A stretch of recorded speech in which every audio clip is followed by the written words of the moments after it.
Halo guys, Assalamualaikum warahmatullahi wabarakatuh. Salam olahraga. Halo teman-teman, apa kabar hari ini? Semoga semuanya baik-baik saja, tetap semangat, optimis, sehat, dan sukses selalu. Sukses selalu. Baik, teman-teman, seperti biasa, sebelum saya lanjut, jangan lupa like, comment, and subscribe. Kemudian, aktifkan lonceng notifikasinya sehingga teman-teman semuanya tidak ketinggalan dengan video atau konten-konten saya yang terbaru. Kemudian teman-teman, saya tetap semangat, optimis, dan konsisten untuk selalu menginformasikan berita-berita yang sudah barang tentu berkaitan dengan sepak bola. Terima kasih. Para pecinta sepak bola tanah air dimanapun berada, kali ini saya kembali hadir untuk menginformasikan informasi penting nih, informasi penting terkait dengan laga kedua, laga persahabatan FIFA Matchday Timnas Indonesia kemarin melawan Lebanon. Nah, kali ini saya akan membahas apa yang harus dievaluasi, apa yang harus disiapkan pasca laga persahabatan kemarin ya. Karena ini kan untuk persiapan menuju ke kualifikasi Piala Dunia Zona Asia. Untuk itu, mari kita ikuti penggalan berita singkat berikut ini. Para pecinta sepak bola tanah air dimanapun berada, hasil imbang yang diraih timnas Indonesia saat menghadapi Lebanon di FIFA Matchday memang kurang ideal. Namun, setidaknya ada sejumlah pelajaran berharga yang bisa kita petik dari pertandingan itu, di mana Indonesia mendominasi permainan selama 90 menit di Stadion Gelora Bung Tomo, Kota Surabaya, pada Senin 8 September yang kemarin. Nah, para pemirsa, Indonesia harus puas bermain imbang tanpa gol lawan Lebanon. Ini menjadi laga uji coba kedua Indonesia di Jeddah Internasional September. Sebelumnya, skuad pelapis Garuda sukses mencukur habis Taiwan dengan skor telak 5-0. Sayang, kita tahu bahwa euforia kemenangan tak berlanjut saat bersua Lebanon, di mana dominasi penguasaan bola yang diperagakan oleh Jay Isis dan kawan-kawan tak berkunjung kemenangan.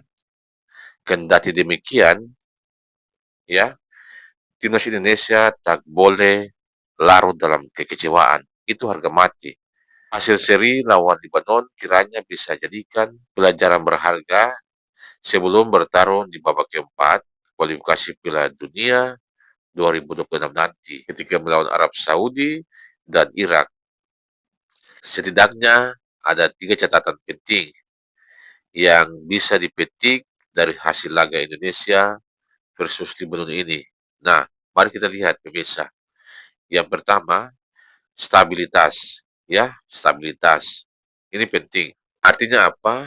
Emosi pemain duel 90 menit melawan Lebanon menjadi cerminan ya bahwa mental dan emosi para punggawa Garuda masih dilihat belum stabil. Ini harus kita benahi. Kita tahu bahwa Lebanon memang memeragakan permainan keras. Ya, beberapa aksi diantaranya menjurus kasar dan memicu keributan antar pemain. Kita tahu bahwa kemarin Kevin Dix, Jay Ijes, dan ada beberapa pemain Lebanon ada sempat perang mulut, ada sempat cekcok di lapangan lantaran Kevin Dix dan Jay Ijes, karena Jay Ijes kan sebagai kapten, dia melihat seorang Emiliano Jonathan ditekel keras oleh pemain Lebanon. Akhirnya di situ mulai ada sedikit perang mulut antara kedua pemain. Namun hal ini terbilang lumrah di sepak bola.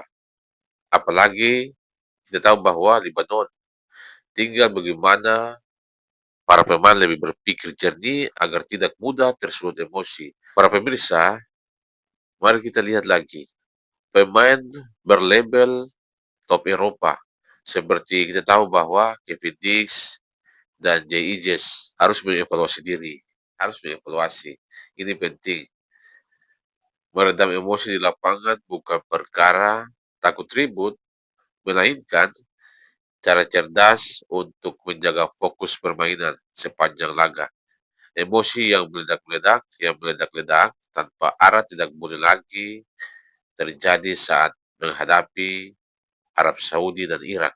Ini kita punya harapan, ya, evaluasi. Itu yang pertama. Pemirsa, yang kedua mari kita lihat kreativitas serangan. Nah, ini harus kita benahi, ya. Nihil shot on target meski mendominasi permainan pun jadi masalah tak kalah serius. Keunggulan penguasaan bola menjadi sia-sia, sangat sia-sia jika tak berujung gol. Kita tahu bersama bahwa dua amunisi baru Garuda, yaitu yang pertama baru Jisra, kemudian William Jonathan, tampil malam itu cukup lumayan. Ya, tampil di dua laga, namun keduanya tak boleh cuma lumayan. Ini harapan. Saat bersuah Arab Saudi dan Irak, ini harapan dan evaluasi. Jisra dan Jonathan tak punya waktu lagi untuk beradaptasi karena laga melawan Saudi dan Irak ini kurang lebih 3 minggu lagi. 3 minggu lagi. Artinya sudah di depan mata.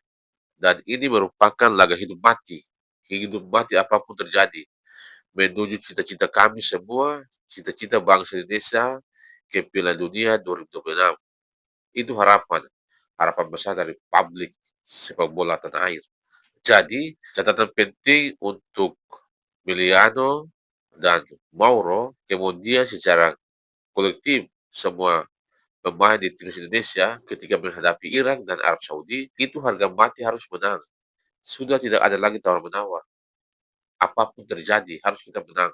Ya, yang penting kita bisa menjaga yang tadi. Yang pertama itu kita punya emosional, kontrol emosi, kemudian bagaimana kita punya kreativitas serangan itu lebih lagi untuk ditampilkan sehingga gol bisa tercipta. Itu harapan kami.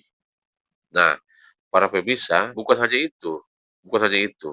Kita tahu bahwa wajah-wajah lama seperti Ragnar Mangun, Marcelino Ferdinand, atau Egy Maulana Fikri juga harus menjadi panutan bagi pemain baru untuk bagaimana bisa mengeluarkan kemampuan terbaik mereka pada saat lawan Arab Saudi dan Irak nanti. Selain itu, Kevin Perdong, Kevin Dix, Yakob Sayuri, Ragnar Mangun, serta Marcelino Ferdinand pun lebih berani melakukan penetrasi dari sisi lapangan sehingga menghadirkan lebih banyak peluang. Itu yang harus dibenahi, itu yang harus dievaluasi dan menjadi harapan besar warga sepak bola tanah air ketika nanti menghadapi Irak dan Arab Saudi. Nah, kemudian yang ketiga yang harus dievaluasi penyelesaian akhir persoalan finishing. Ya, finishing ini penting. Kita tahu bahwa memang sudah cukup lama menempel di tim arahan Patrick Clipper ini.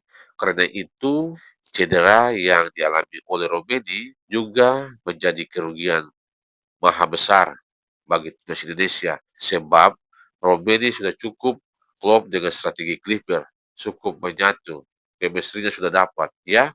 Clipper memang sudah memiliki Jisra dan Meliana Jonathan sebagai amunisi tambahan atau amunisi baru di lini depan. Namun, lagi-lagi, keduanya baru saja resmi jadi WNI dan mendapat kesempatan bermain lawan Taiwan dan Lebanon. Jadi baru 2 kali, ya, sehingga butuh adaptasi. Dari 2 pertandingan yang dilakukan di Jisra dan Jonathan, cukup menjanjikan. Hanya saja, chemistry keduanya masih belum benar-benar menyatu. Nah, ini butuh butuh adaptasi sehingga chemistry bisa dapat. Oleh karena itu, disinilah peran Clipper sebagai mantan bomber legendaris dibutuhkan penuh. Mantan striker Ajax dan Barcelona ini tentu punya formula pas untuk mempercepat adaptasi para pemain ajar Garuda. Jangan ada lagi peluang yang berbuang sia-sia. Itu penting saat berhadapan dengan tim yang punya kualitas setara atau bahkan di atas Indonesia. Semacam kita ketahui Arab Saudi dan Irak. Nah, ini penting. Ini tiga indikator, tiga harapan besar pasca pertandingan melawan Lebanon dan untuk menuju bulan Oktober nanti. Ini yang menjadi kita punya catatan penting dan harus segera dibenahi. Kita berharap semoga Garuda bisa memberikan yang terbaik dengan tuntutan harapan dari masyarakat, para pecinta sepak bola tanah air saat ini. Itulah tadi informasi singkat, penting dan menarik yang sudah bertentu berkaitan dengan sepak bola. Semoga menjadi informasi tambahan referensi kepada para pecinta sepak bola tanah air yang berada, dan kita dukung terus. Kita berikan dukungan terus kepada tim Garuda kita. Semoga mereka bisa menampilkan yang terbaik kepada bangsa dan negara. Bravo Indonesia, salam olahraga.